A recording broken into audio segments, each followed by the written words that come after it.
there's so many different things that we're expected to be acceptable in a certain space. And that's not what we want. We want to be free to establish who we are. High school is when we're figuring out who we are and who we want to be. So for you to have, on top of expectations from your family, your parents, and just expectations that you have from yourself, to then get extra pressures from, your institution, it's so counterproductive. And I think we really wanted to make sure that specifically young African individuals have the opportunity to erase all of that. So take away what your mom wants you to be, take away what your school wants you to be, and really just be the one to say, no. This is who I am, and this is what I want. Do you know what I mean? Redefine what it means to, identify with African in this modern context. Do you know what I mean? I think understand your circumstance as well. We're in 2016, we're in, this millennial world, and we interact with different things very differently to people, before us. And that's okay. But I think we need to have the space and the freedom to assess what that looks like for us.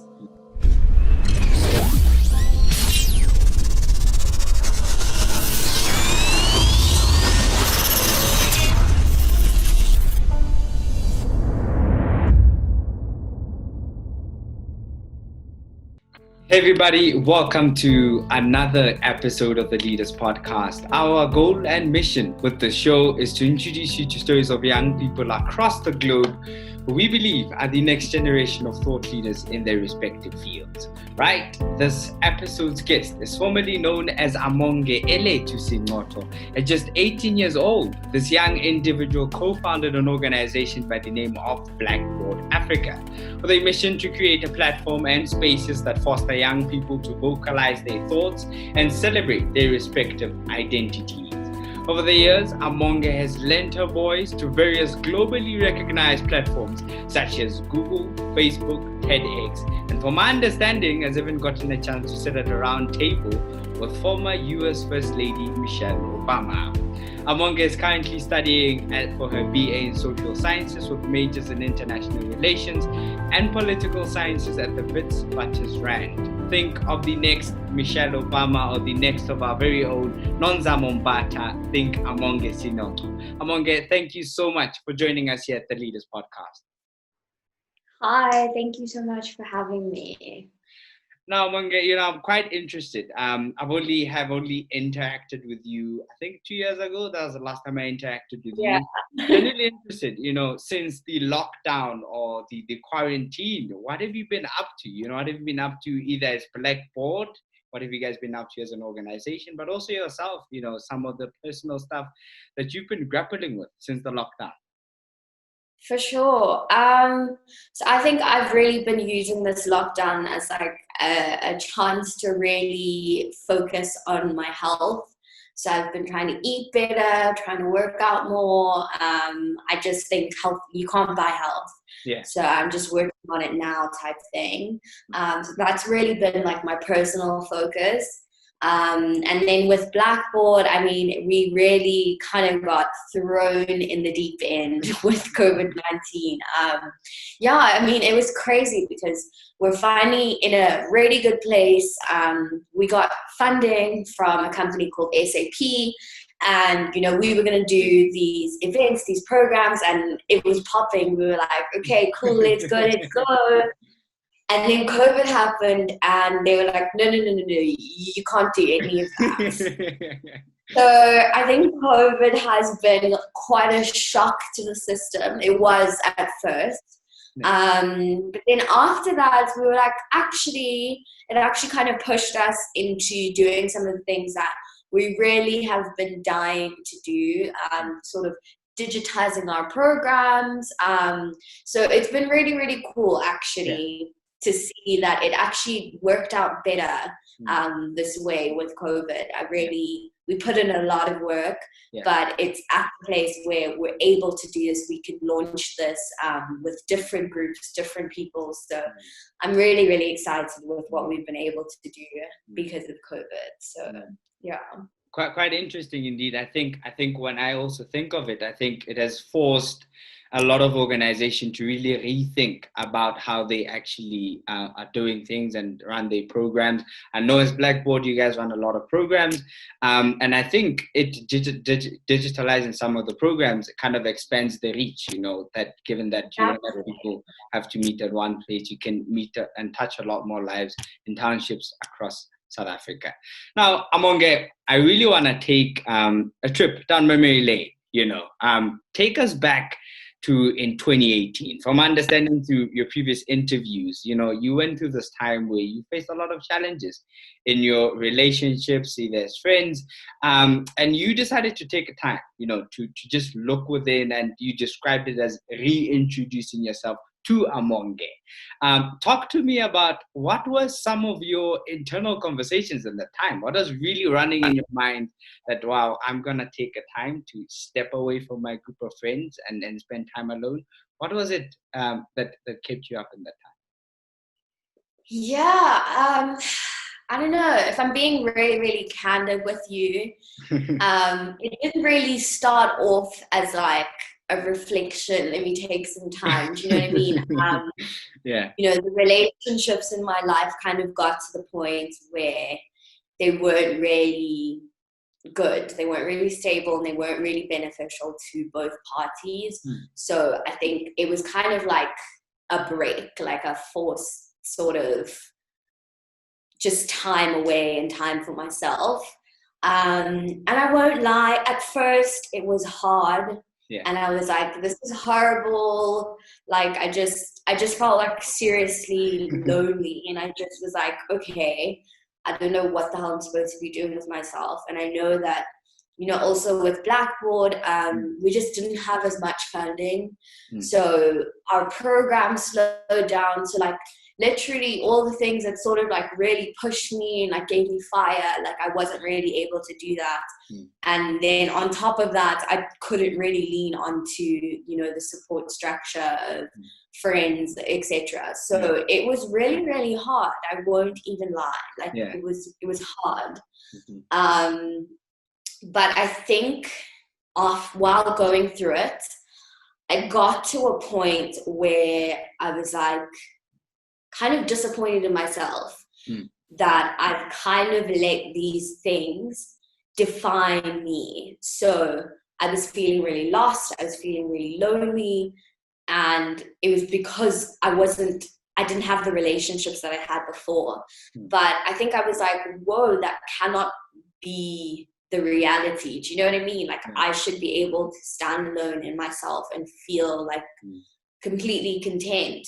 And yes, people are great, and yes, you know, support is so vital, but you've got to be able to stand on your own 2 feet. So I think when I had that moment of like, I should not be this down and out just because I don't have the relationships that once were in my life. Do you know what I mean? And that's kind of how that introspection came about.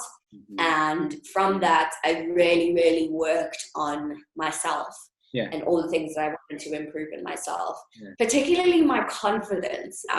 Believe it or not, I'm the most shy and introverted person in the world. But like, no, seriously. I get so much anxiety being around people and interacting with people because I'm like, oh my gosh, what are they going to think? What are they going to do? To the point that like I stopped dancing because I'm like, I don't have rhythm. I know this now. But like, it just made me so awkward to think that like, oh my gosh, people are thinking, wow, she can't dance. So like, I stopped dancing altogether. Do you know what I mean? Like stupid things like that where I was letting my insecurities like take over my life. So I did a lot of working on that, just doing little exercises. Just confidence is a muscle. So I was really pumping it, I guess, and building that. And that was kind of my 2018. Wow. Yeah. Wow. But it's still a work in progress. Yeah. And I'm thinking, just trying to think, through the time, I'm guessing after the time you went through a process of kind of redefining what friendships meant, and kind of redefining who to bring back in, because you had to kind of take in the space and time. What were some of the action steps, when you are deciding that, okay, this is how I want a friendship to look like? What would you say are some of the key things in redefining friendships? Geez. I think what really helped for me was sort of separating what the different relationships meant for me and what, we were both getting out of the relationship. So I think sometimes I expected certain things from relationships that were never set out to give me those things. Do you know what I mean? Yeah. So I think there's people in my life who, we have a good time, we laugh, we have fun, we do the most, so to speak.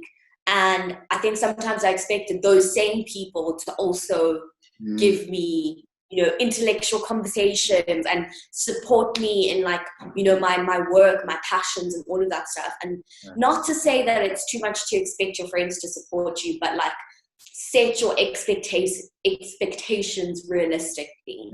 I think that really helped me to reassess what I'm getting out of each and every relationship that I'm in, and then going from there. So that really, really helped. And then it kind of then it was a surprise. So when a friend who I'm supposed to be just laughing and goofing around with showed up to, one of my events or something, then it was a lovely surprise. I was like, oh, okay, this is great. This is a great feeling. Instead of them not showing up, then I'm like, wow, this is horrible, woe is me. Do you know what I mean? So I think resetting those expectations and evaluating what each relationship in your life means to you. I guess that is really quite commendable. I also think about kind of defining the context in the relationship, like having those hard conversations with respective individuals. Because sometimes I also kind of grapple, some people are contacts, like the people who just work, grind relationship, and kind of how do you draw between what is a personal relationship and a work relationship. Quite commendable indeed. Now, Amonge, in 2016, you thought of creating this platform, which we now know as Blackboard. I'm generally interested in the journey to taking that step. What were some of your personal experiences or some of sources of inspiration that kind of compelled you to commit to such a just cause at the age of 15?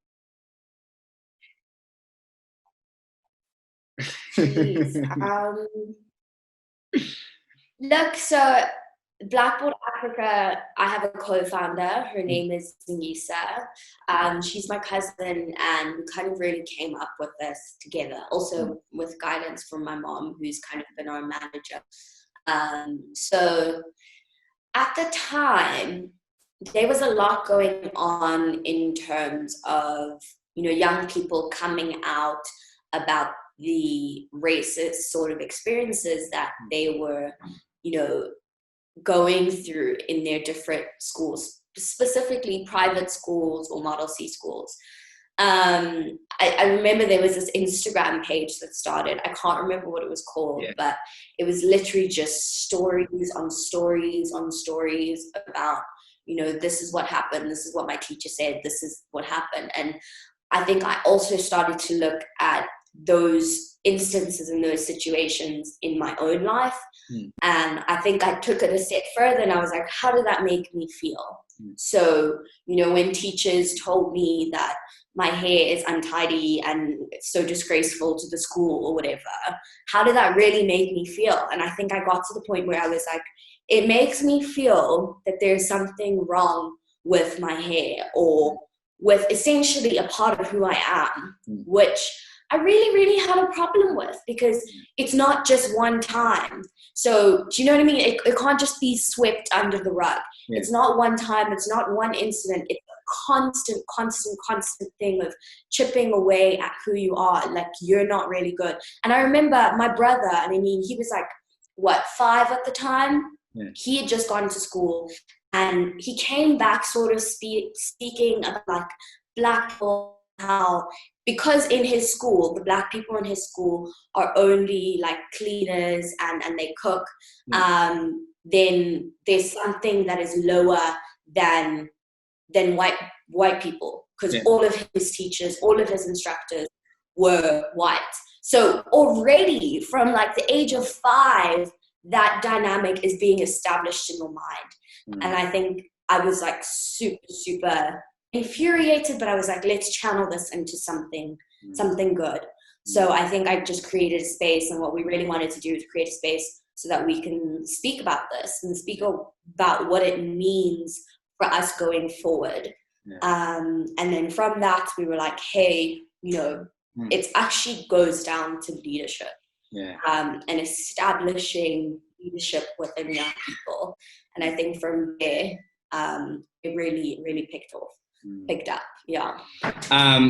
Just also quite commendable indeed, first of all, thinking of the brain trust behind it. Now, what I found quite interesting is that when you start Blackboard at the time, right, and seeing how it has evolved over the years, I'm guessing this just cause of what you committed to at the time has only just become clearer and clearer as you keep digging through this or keep doing the work that you guys are doing.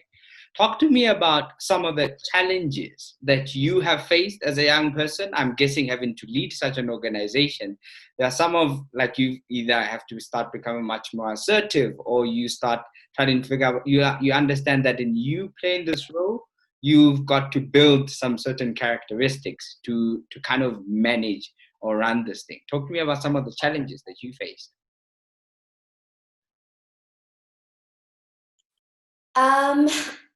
Look, I think when we started, I was 15 at the time. So I really knew that this was something important, something that I wanted to do. But I hadn't really figured out what it was supposed to look like and, how we can make it something stable and sustainable. But that really wasn't on my mind at the time. But then as time went on, and, I'm even becoming more aware about how important and how necessary these kind of spaces and these sort of platforms are. I'm like, I don't know how to do this. Yeah. So I think it actually happened quite recently, like over the 2019, even 2018-ish year. Like I said, we didn't have proper funding. So then it just slowed down all of our activity. And it really frustrated me because I didn't know what this thing was called, and I don't know who to go to, how to approach them to make this happen and make them understand. It felt like everyone we went to, they didn't quite get what I was talking about. And I'm like, what do you mean you don't get it? Hello? Like, So I think that was super duper frustrating. And then when I finally realized that, it's kind of moving into the space of social entrepreneurship, which is all around creating sustainable systems and structures for a business that is helping social good or is going towards, the community, the people. So when I started to finally understand that, then I was like, okay, cool. I know where we're supposed to be, but we're still a 3-man team, and I don't know how to turn us into an organization that is capable of handling, the demands of a mega corporation, because those are the people we need to appeal to. Yeah. So I think that also really frustrated me. But I think finding the right partners was really, really helpful for me personally. Partners who understood where I was at and understood that, we're still developing. So even our partner now, SAP, they know that, we're still establishing Blackboard Africa and we're still trying to figure out things. So even when COVID hit, another corporate would be like, give us back our money. You're not doing what you said you were going to do. But SAP was like, okay, think about it. You guys tell us what you would like to do. And we took our time because we really had to think about it. But when we did come back with the response, it was clear, it was concise, and we were able to set our own objectives, to which then they responded, perfect, love it, go for it, so. And you do I'm not saying that, I'm not even setting the parameters for you to fail, but I am saying that it's okay. This is very extraordinary circumstances. And so, you know, we understand the situation that you're under. So being able to have a partner like that who understands the realities of where you are and who you are and what you're working with, it changed everything. So I think that's all I can really say. It's a massive challenge. It's always going to be a challenge. But I'm working with people who understand you really, really does help that, I think. Talking about challenges, and specifically, you know, I spent some time looking far back into Blackboard's origins. And one of the things that you said, I don't know if it was you or the co-founder, he said this quote that says, "We were all blackboards, and previously we were all written on with white chalk." And I found myself, oh wow, what does this mean? Am I interpreting it correctly? So I was genuinely interested that throughout your growth trajectory as Amonge, what experiences made you feel like there are certain expectations placed on you as an individual, but also just young Black South Africans living in a post-apartheid South Africa? Yeah, no, for sure. That quote is actually the metaphor behind the name Blackboard Africa. That's the reason why we called it that. So like I said, you know, our experiences in these different spaces that weren't allowing us to be ourselves, that kind of culminated into that metaphor. And the general sentiment around it is that, hey man, like for us to be accepted in this space, for us to be respected, insert school's name here, girls, we would have to be, you know, quiet. We'd have to like tame ourselves. We have to straighten our hair. We have to, do you know what I mean? Like there's so many different things that we're expected to be acceptable in a certain space. And that's not what we want. We want to, you know, we want to be free to establish who we are. High school is when we're figuring out who we are and who we want to be. So for you to have, you know, on top of expectations from your family, your parents, and just expectations that you have from yourself, to then get extra pressures from, you know, your institution, it's so counterproductive. And I think we really wanted to make sure that specifically young African individuals have the opportunity to erase all of that. So take away what your mom wants you to be, take away what your school wants you to be, and really just be the one to say, no. This is who I am, and this is what I want. Do you know what I mean? Redefine what it means to, you know, identify with African in this modern context. Do you know what I mean? I think understand your circumstance as well. We're in 2016. We're in, you know, this millennial world, and we interact with different things very differently to people, you know, before us. And that's okay. But I think we need to have the space and the freedom to assess what that looks like for us. So I think that's really what Blackboard is about. It's not to say that, you know, an African looks like this or a Black person looks like this.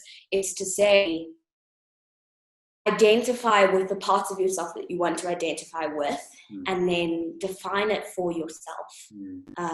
So that's really what that metaphor is all about.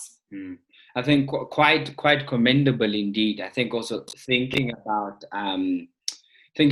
also the kind of the impact of either social media, or not even just social media, but the spaces that we're in, and how those play a factor in us trying to redefine who we are, and that kind of deviates from us understanding who is an authentic Amonge. How do I know that I'm authentic to who I really am? In your TED talk, Amonge, you talk about, and you've got this notion of some of the complexities that come up with growing up in a disillusioned rainbow nation.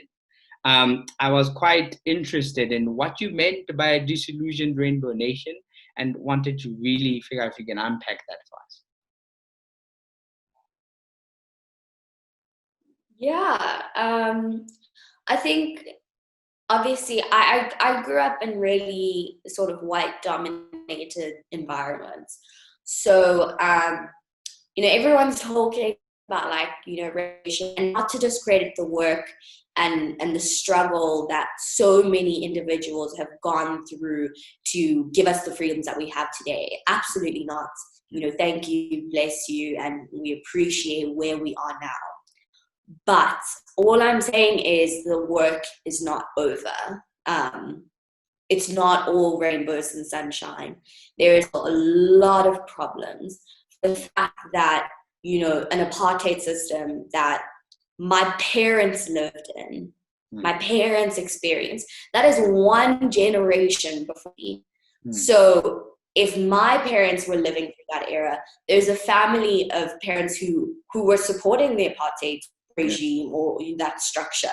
There's a generation of families who still identify with that, and they're raised, and those are the children that we're going to school with.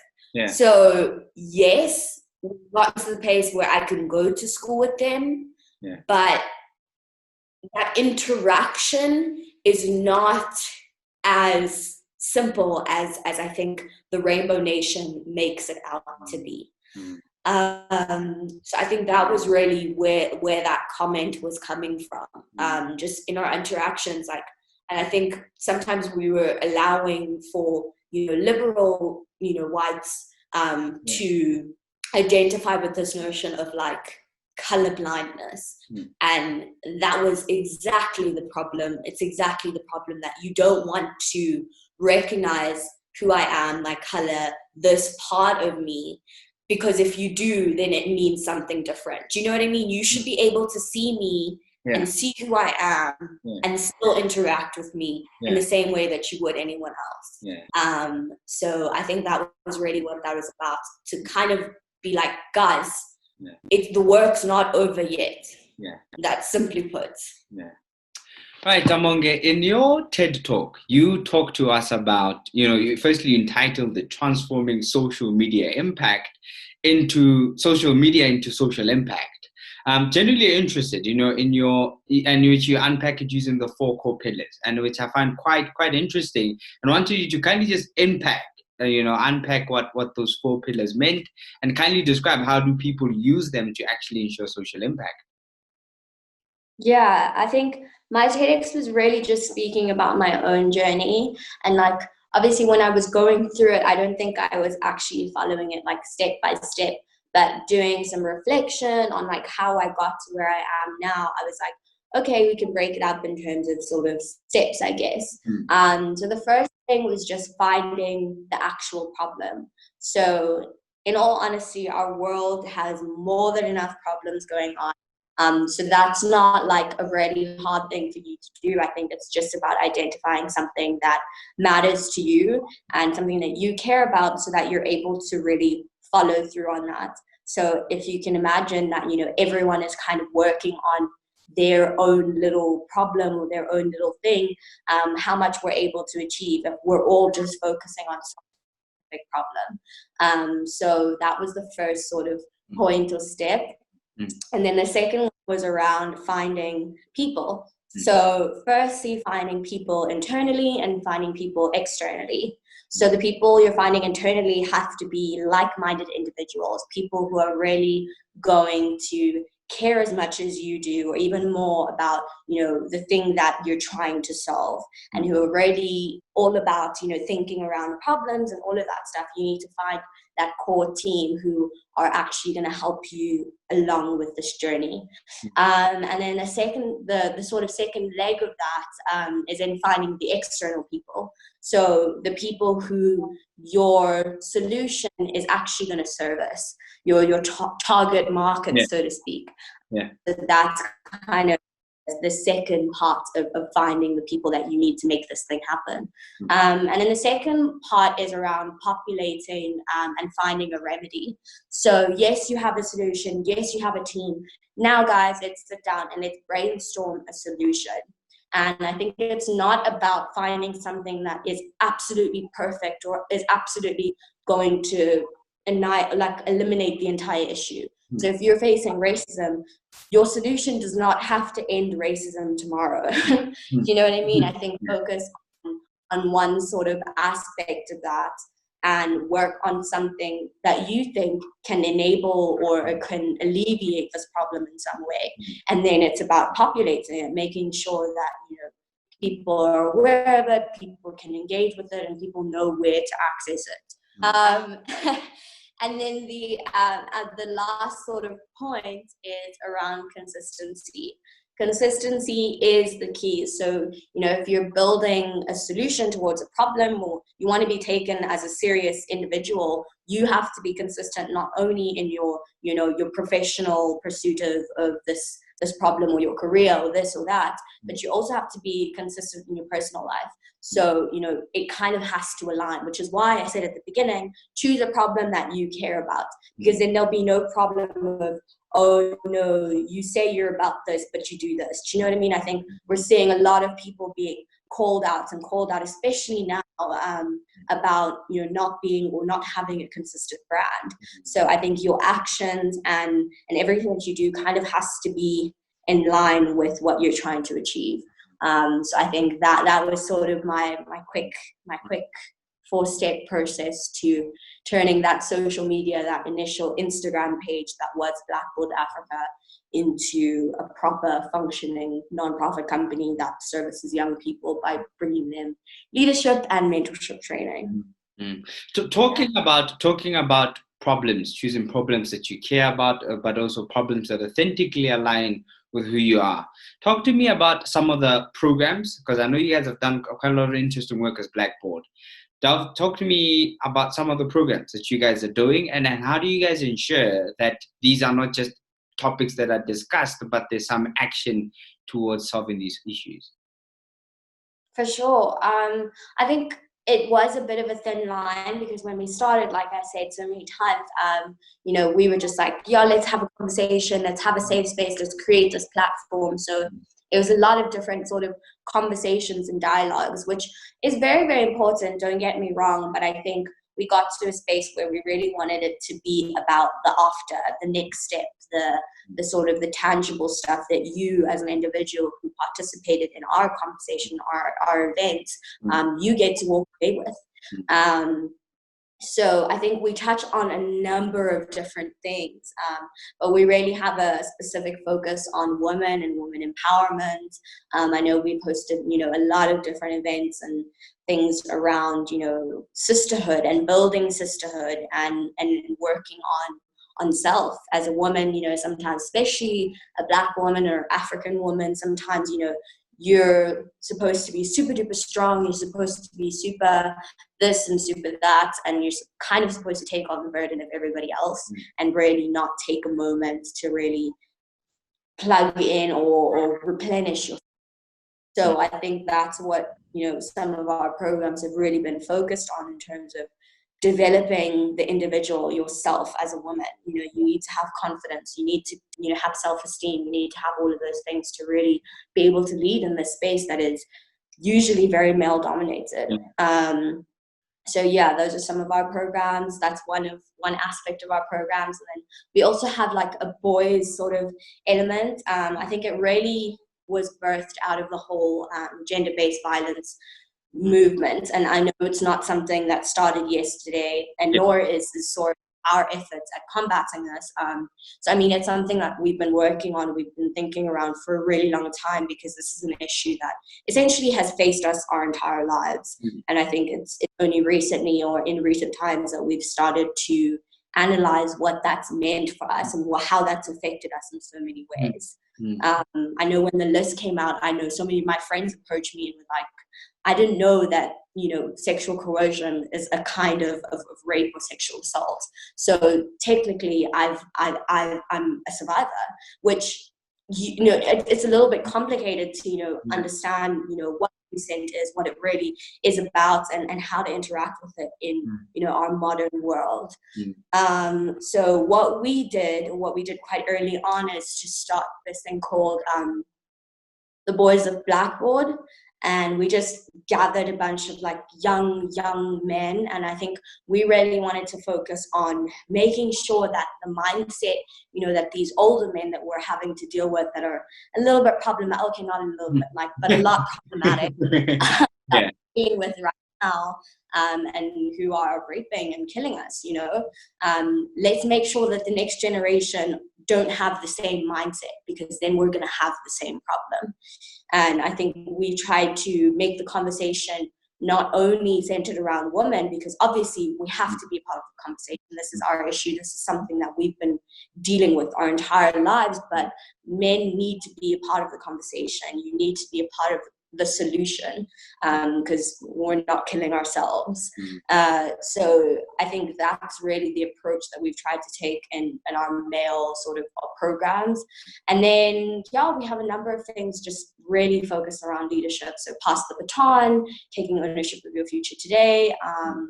I could really go on and on and on, but those are just our programs. I think it's quite commendable. I mean, I'm just also thinking, with the predicament of South Africa now around the whole gender-based violence thing, I think there are very few platforms that actually figure out, okay, this is the current predicament, but how do we ensure that we are teaching and educating men how to become better sons, better brothers, better boyfriends?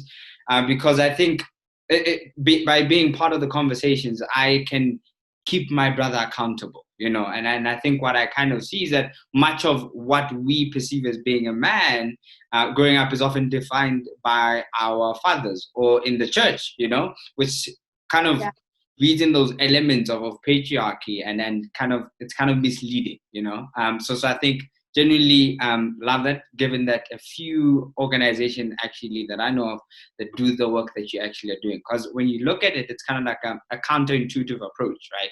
A lot of people, yes, bring women to the conversation, but a lot of the times is that boys are kept outside. So genuinely interested and quite commendable indeed. Talking about Blackboard, what would you say are some of your hopes and dreams for the organization? Jeez. I think I could really see Blackboard Africa. What I would really want to see is Blackboard Africa kind of getting into the rest of the continent. So right now, just because, means and resources, we've been based in South Africa, and obviously, that's a resource thing, but it's also just because those are the experiences and those are the people that we've been able to access. So I think we would love to get to a point where, we can be intercontinental is the word I was looking for. But just in general, I think this year, we've really tried to focus on bringing in underprivileged communities, because I think our programs have just been, we can't always access the people who really need it and who we really want to, just because, we have a venue in Parktown and that's where the event is. So we can't really do anything about people who don't have access to those spaces. So I think it's about, going into different parts of the continent, but also getting into the meat of our own country, really getting these programs. I think people from disadvantaged backgrounds particularly are being left out of the conversation around leadership. And I think that's such a backwards thinking. We should all be able to understand what leadership is, because it's not just being a CEO of a company. it happens at all levels of our lives, from being an older sibling to, being a class monitor or whatever, you experience some form of leadership at any sort of point in your life. And I think it's really an ill.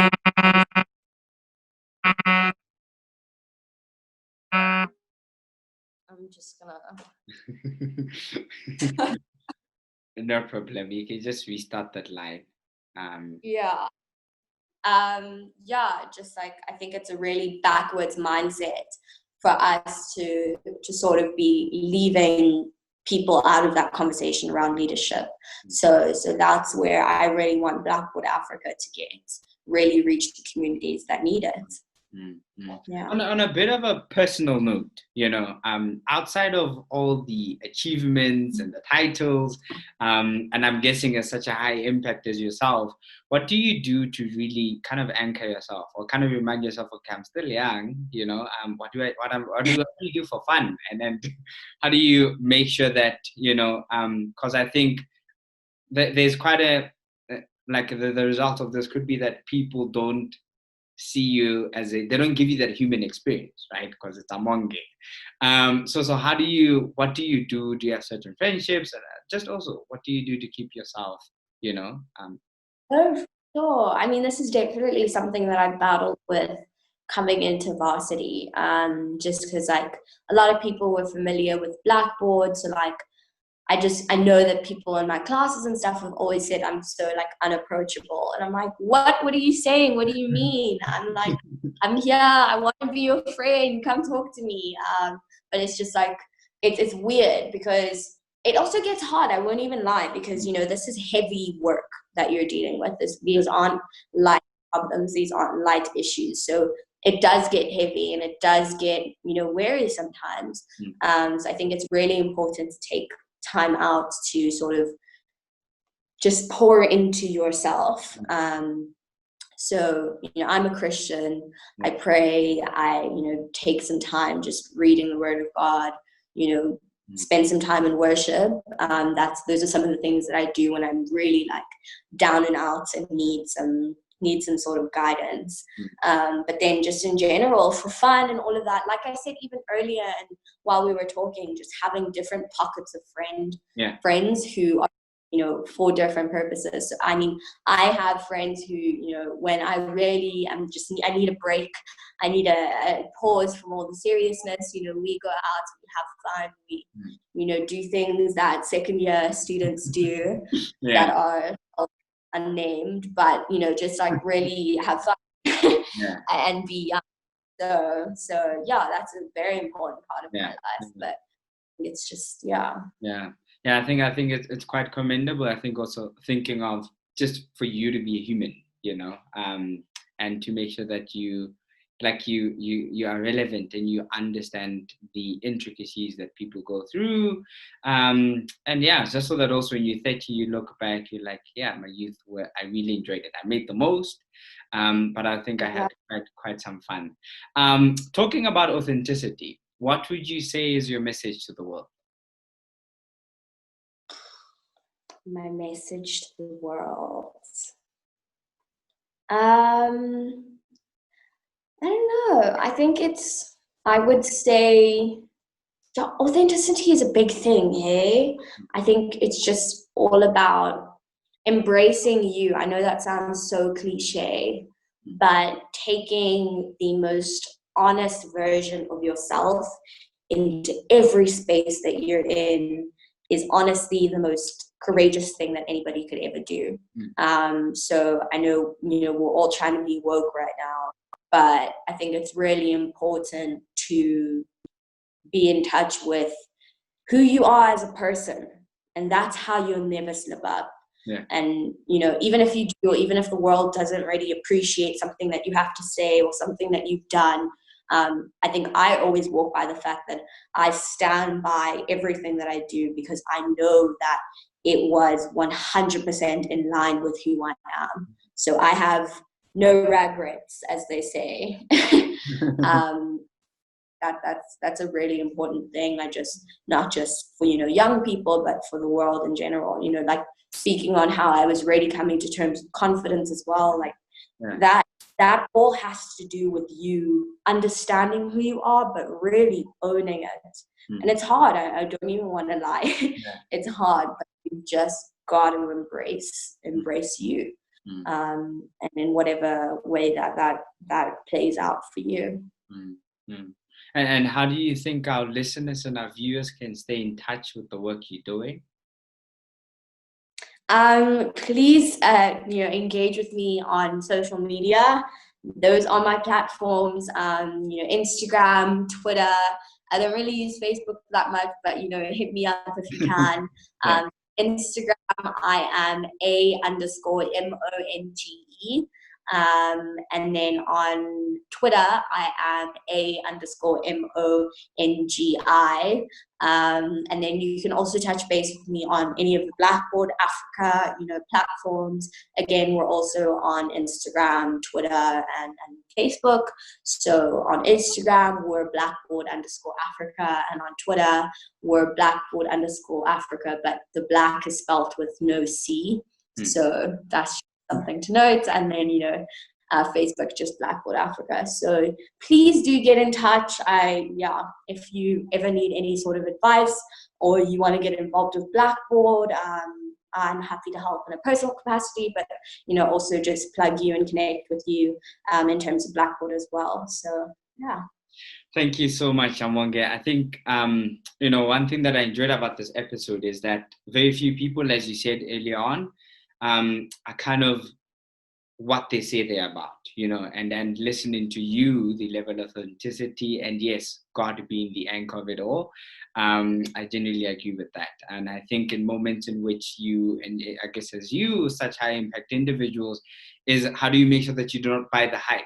And I think something I often found that really grounds us a lot. I think your message was quite relevant for such a time as now, and excited, that when we release this episode, that a lot of young girls who tune in would be inspired by this. Thank you. Pleasure. Right, there you have it from Amonge Sinxoto. Guys, go read and check about Amonge on her social media pages. Once again, at the Leaders Podcast, we believe that as more and more young people grow conscious of their unique purpose, as they discover their hidden pearl, they essentially add value to society in the only way they can. Please remember to follow us on our YouTube, Instagram, Twitter, Apple Podcast, and Spotify at the Leaders Podcast. And if you enjoyed this episode, please do not slide into Amonge's DMs, but please like, comment, and share with at least 3 people who you believe will enjoy this episode. Until next time, I'm your host once again, Mkhomuntu. Thank you.